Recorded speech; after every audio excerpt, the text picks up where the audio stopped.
It's like the alpha and the omega for Zimbabwe right now. Uh, I mean, a lot of people would say so many things, but with ZANU PF in power, our country is destined to sink and to sink for years and years.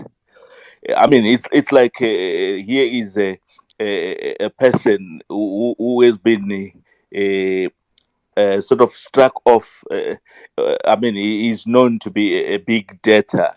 He has got bad debt. He's a bad debtor. He has got bad credit worthiness. He has failed in all platforms, in all business ventures. He has got no more credibility at all. And this is how ZANU PF is. ZANU PF government is to our country right now, to the world over. No one, even Russia, even China, you will notice that the way they deal with ZANU PF, it's not like they've got confidence in them.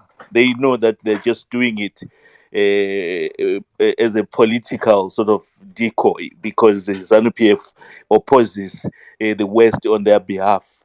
But yes, truly, ZANU PF has got no credit worthiness, has got no image to sell at all in any and whatever fora. And as a result, this is why our country has been shut off from the whole world. No one considers to do business with us.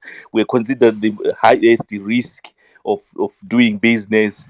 Recently, we've heard Zimbabwe has been shut out of the European airspace. Every time Standard Chartered Bank has moved away, I mean, until when? Eh, Companies have closed since like 20, 30 years ago. They've been closing. The list is endless. And if we are to start to want to sell ZANU PF in any form, I wonder what Warakashi will be thinking really when they are talking about ZANU PF, because there is nothing anymore to sell about them, and it has become a liability to all of us. And the sooner every Zimbabwean realizes that with the ZANU PF at the forefront, it basically blocks and barricades all other assistance and goodwill and any other partnerships of investment or anything that is destined to our country will never come.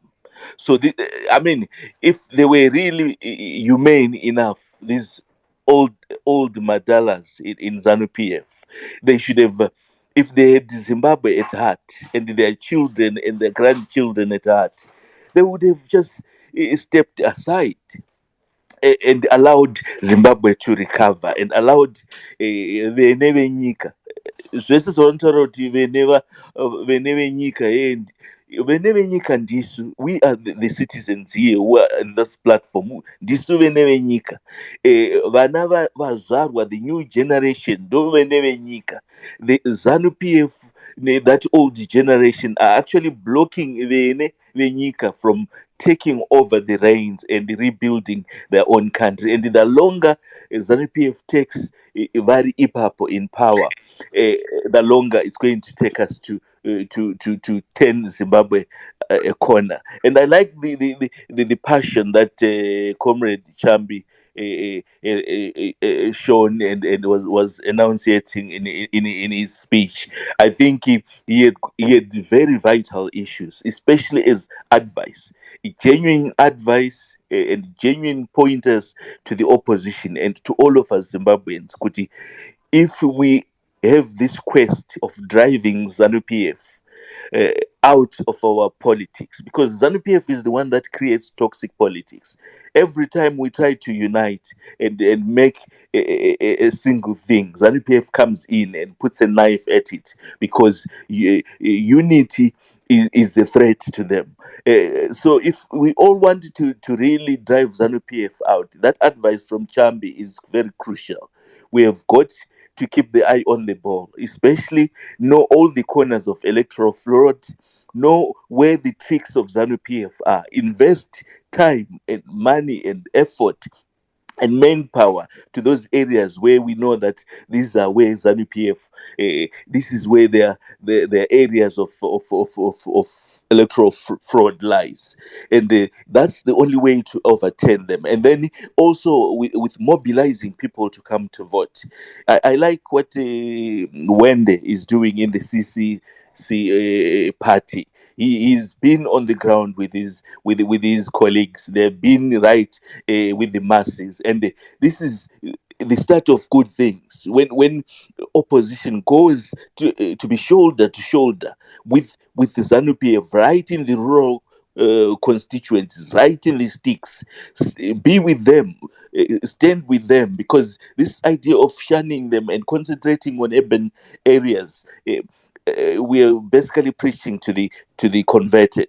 So I mustn't say much, but I think I'm intrigued. I'm really excited by this platform and by the ideas people are bringing across. But the main thing is, guys, let's make sure ZANU PF does not sleep. We should keep the pressure. They need to go out of our politics for our country to mend.